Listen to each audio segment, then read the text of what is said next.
This is one of those old newspaper stories that becomes stranger the longer you listen.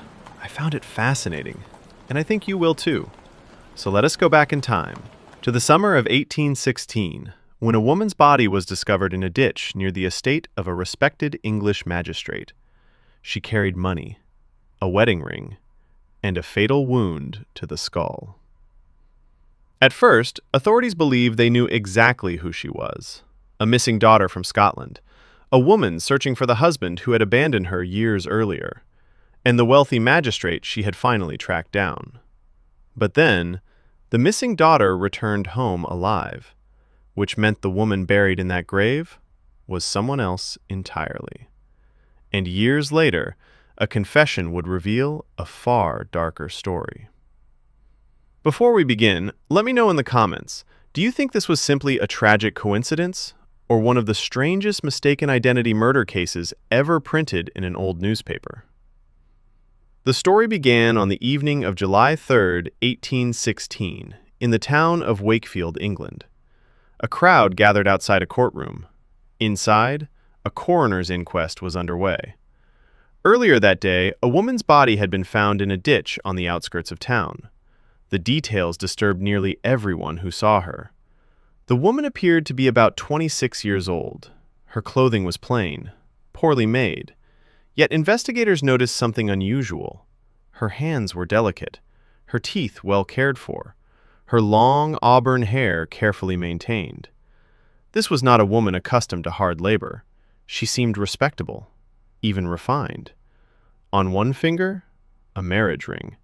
In her pocket, a small purse containing several pounds.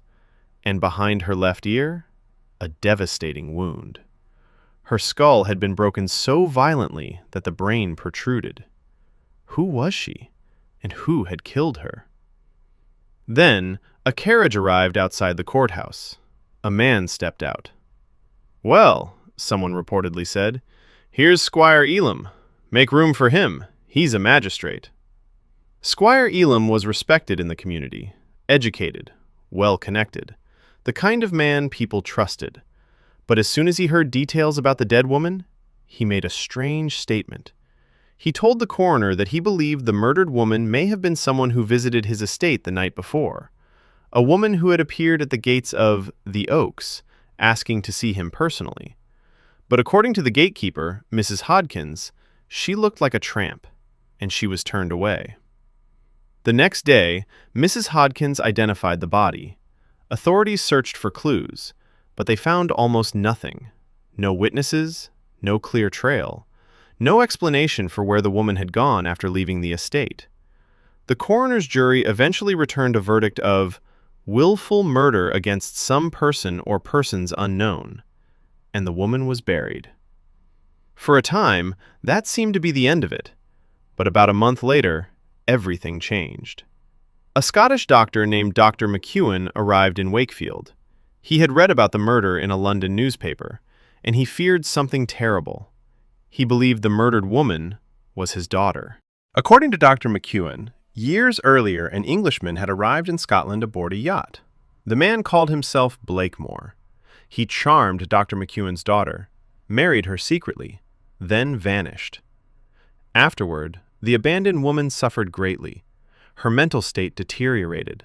Eventually, she was placed in private care at an asylum in Ayr. Then, she disappeared. And now, a murdered woman had appeared outside the estate of Squire Elam, a magistrate. A man Dr. McEwen suddenly believed was actually Blakemore, the missing husband. Imagine the scandal. A respected magistrate accused not only of abandoning a secret wife, but possibly murdering her. Dr. McEwen became convinced his daughter had discovered Elam's true identity, tracked him to Wakefield, and attempted to confront him. According to the theory, she reached the gates of the Oaks, was refused entry, and later ended up dead in a ditch nearby. The accusations spread quickly, and the implications were enormous. Because Squire Elam was already married. He had a wife, children, a respected name. If the story were true, it meant bigamy, possibly even murder. But then came a letter that changed the entire investigation. Dr. McEwen's wife informed him their daughter had returned home safely, alive, healthy. She had apparently traveled to stay with relatives after leaving the asylum. The murdered woman was not his daughter, and suddenly the mystery became even stranger. If the dead woman was not Dr. McEwen's daughter, then who was buried in that grave? But the story still was not over, because despite the mistaken identity, Dr. McEwen and his daughter later identified Squire Elam as the same man who had secretly married her under the name Blakemore. He was arrested, charged with bigamy, and according to the newspaper account, the evidence was overwhelming. He was convicted, but even then, the identity of the murdered woman remained unknown. Years passed. Then, in the spring of 1823, another shocking development emerged. A man named Robert Whitting was awaiting execution in York for robbery and murder. This strange story appeared in the New York Dispatch in 1884. Before his death, he confessed to numerous crimes, including one connected to the Wakefield murder. According to Whitting, a gang of burglars had planned to rob the Oaks estate in 1816. Among them was a man named Simmons, and Simmons' wife desperately tried to stop the crime. She followed the men to Wakefield, attempted to warn Squire Elam, but she too was refused entry at the estate gates. Then, while crossing a field near the property, she unexpectedly stumbled upon the burglars hiding nearby. What happened next was brutal. In what the newspaper described as a paroxysm of rage, Simmons struck his own wife in the head with a stick, killing her instantly. The gang then carried her body away and threw it into the ditch, the same ditch where the mysterious woman had later been discovered. And just like that, after years of confusion, the identity of the murdered woman was finally revealed.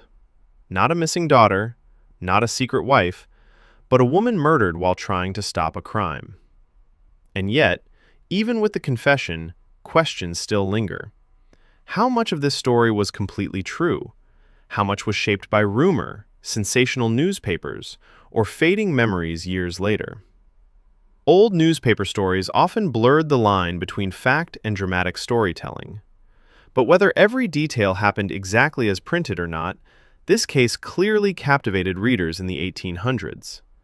A murdered stranger, a hidden marriage, a respected magistrate accused of scandal, and a missing daughter who returned home alive. If you enjoyed this historical mystery, let me know your thoughts below. And tell me, what part of this case do you find the strangest? The mistaken identity, the secret marriage, or the final confession years later? Thank you for watching. And if you enjoy forgotten mysteries, shocking crimes, and strange stories uncovered from old newspapers of the 1800s and early 1900s, make sure to subscribe to the channel. There are many more historical stories waiting to be uncovered. Until next time, let us go back in time once again.